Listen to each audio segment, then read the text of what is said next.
தூத்துக்குடியில் 7 சென்டிமீட்டர் அளவுக்கு கனமழை பெய்திருப்பதால் சாலையில் தண்ணீர் தேங்கியுள்ளது. கூடுதல் தகவலுடன் நம்முடைய செய்தியாளர் முரளிகணேஷ், எந்தெந்த பகுதியில் மழை பதிவாகியிருக்கு? தேவா, தூத்துக்குடி மாவட்டத்தில் கடந்த சில தினங்களாக வெயிலின் தாக்கம் கடுமையாக இருந்த நிலையில இன்று அதிகாலை முதல் இடி மின்னலுடன் கூடிய கனமழை பெய்தது.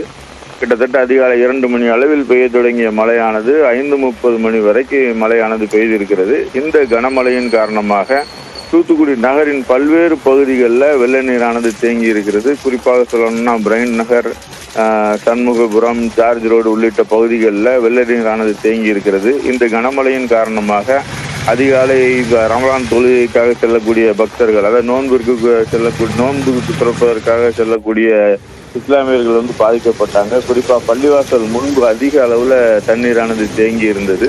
தற்போது மழையானது தூத்துக்குடி மாவட்டத்தில் பரவலாக பெய்து வந்த நிலையில் 5:30 மணி வரைக்கும் பெய்து வந்த நிலையில தற்போது மழை ஒரு சில இடங்கள்ல வெறித்து லேசான சாரல் மட்டும் விழுந்து வருகிறது. தேவா, உங்களுடைய விரிவான தகவலுக்கு நன்றி முரளிகணேஷ்.